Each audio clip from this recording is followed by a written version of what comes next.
ce qui se passe, selon moi, c'est que l'histoire de la philosophie est faite de ruptures.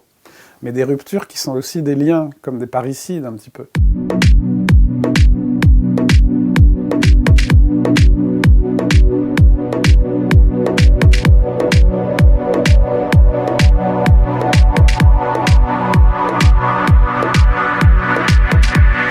Pour moi, la clé d'entrée dans ma bibliothèque, en tout cas, ça commence avec Bergson.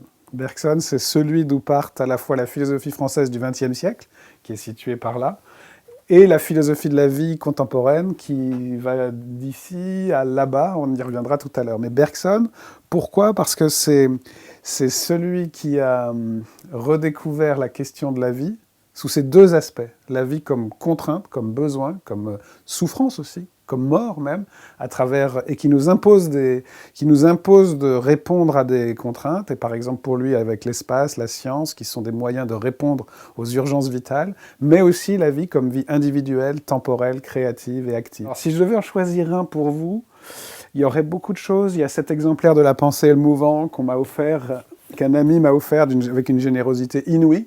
C'est un livre très classique, c'est la première édition bien sûr, Félix Alcan, déjà ça le patine un petit peu, mais il a la particularité d'être dédicacé par Bergson lui-même, et je devrais le couvrir, je ne suis pas très sérieux, à Monsieur Philippe Fauré-Frémiet, bien cordialement, H. Bergson, donc c'est quand même une rareté très émouvante. Ce qui se passe, selon moi, c'est que l'histoire de la philosophie est faite de ruptures, mais des ruptures qui sont aussi des liens, comme des parricides un petit peu. Et donc il y a une génération qui, dans les années 30, rompt avec Bergson, mais moi, au lieu de le lui reprocher, moi je ne suis pas un bergsonien au sens dogmatique, je trouve que c'est très important de comprendre pourquoi ils ont rompu et qu'est-ce qu'ils en ont gardé.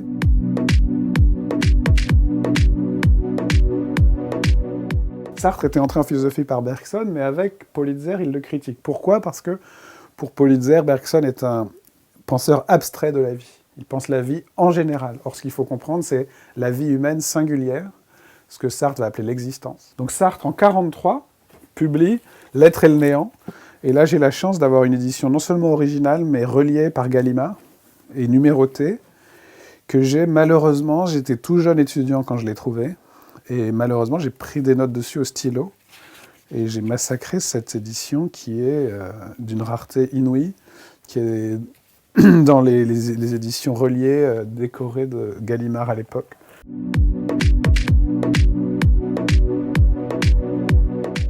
Simone Weil, donc elle est morte en 1943, l'année où Sartre a publié L'être et le néant, mais elle a quand même eu le temps de rédiger un livre posthume, édité par Camus après la guerre, dans sa collection L'Espoir, dirigé par Albert Camus.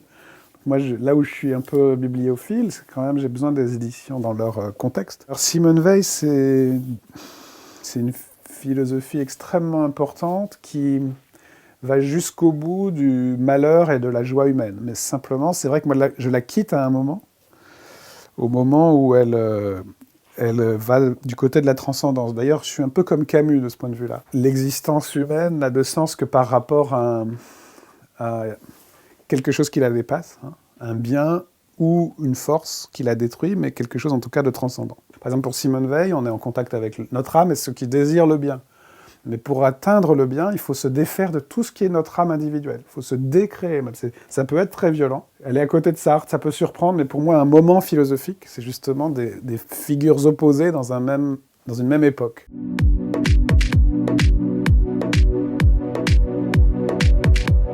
J'ai besoin de cette diversité. J'ai besoin de Bergson et Jaurès. J'ai besoin de Simone Weil et Sartre. J'ai besoin de Bachelard et Jankélévitch. On quitte Gallimard, sauf avec Michel Foucault d'ailleurs. On arrive aux éditions de Minuit et au Seuil, avec Derrida, Deleuze et d'autres, Michel Serres, qui fait partie de cette constellation, dans cette première époque. Paul Ricoeur, qui est très important aussi. Et Ricoeur ou Lévinas, pour moi, arrivent, en fait, ils sont contemporains même presque de Sartre. Hein. Ricoeur est né en 1913, et Sartre en 1905. Sartre et Lévinas sont contemporains. Mais le moment Lévinas-Ricoeur, c'est pas le moment existentialiste, c'est pas non plus le moment structuraliste, c'est déjà le nôtre, c'est le moment de l'éthique dans les années 80.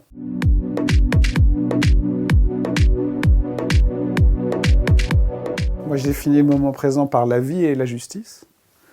Mais le problème de Lévinas, pour moi, mon objection à l'égard de Lévinas, c'est qu'il pense que pour accéder à autrui, à l'éthique, il faut dépasser la vie.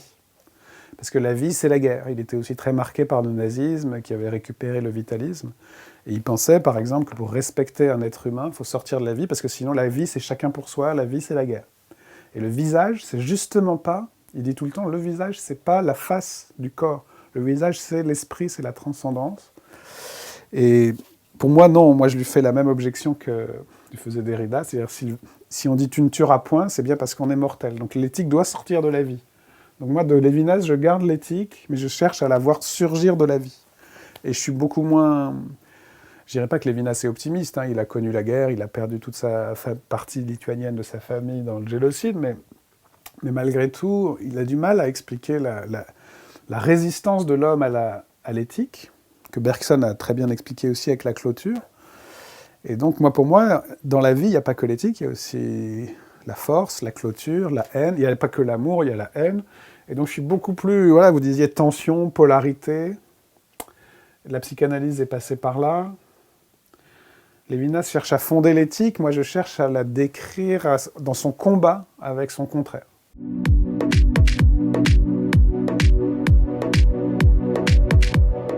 Et donc ces sciences du vivant font qu'on est aujourd'hui dans le moment du vivant, qui fait qu'on ne se pense plus comme des libertés, l'homme qui s'arrache à la vie, avec l'existence, l'histoire, la structure, le sens, ou bien la liberté sartrienne.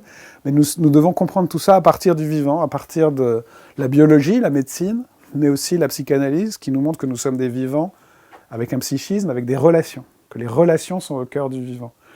C'est pourquoi, pour moi, le livre, je le dis dans mon dernier livre, le livre que j'emmènerai sur une île déserte, celui qui est aussi représenté là, c'est ce recueil, L'attachement. Parce que l'attachement, qu'est-ce que c'est que l'attachement? C'est une découverte scientifique, pas psychanalytique, scientifique, expérimentale, qui nous montre que les relations sont des besoins vitaux.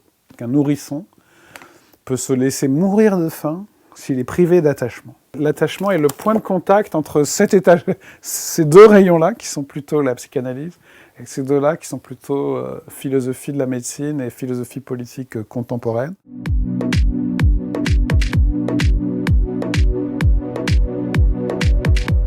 Vers 2006, on s'est mis à plusieurs à travailler sur la question du soin. Et on a fait un numéro de la revue Esprit qui s'appelait « Les nouvelles figures du soin ». Et la relation de soin est devenue pour moi l'emblème de la relation vitale. La relation de dévouement, mais qui peut devenir du pouvoir, face à une vulnérabilité, mais qui peut engendrer aussi de l'injustice. Et donc, autour du soin, j'ai beaucoup travaillé sur le soin, et donc l'hôpital, la médecine, etc. Et c'est là que la bioéthique est devenue centrale pour moi, en fait. Et donc, ce qui est intéressant pour moi dans la bioéthique, c'est que c'est des questions à la fois issues des sciences, mais toujours prises dans des relations humaines. Par exemple, je pense que la fin de vie, ou la PMA, c'est des questions qu'on ne peut pas trancher avec une métaphysique a priori de la vie. Parce qu'il y a d'autres métaphysiques de la vie. En fait, les questions, il faut les trancher d'abord dans les relations humaines. Il y a le point de vue du malade, mais il y a le point de vue du médecin. Le point de vue du malade, il peut dire « je veux mourir comme je veux, dignement ». Le médecin, il dit « moi, mon devoir, c'est de vous soigner ». Et donc, il y a des contradictions relationnelles. Et donc, je crois que la bioéthique est d'abord une affaire de relations humaines, au double sens du mot, vitale et morale, en fait.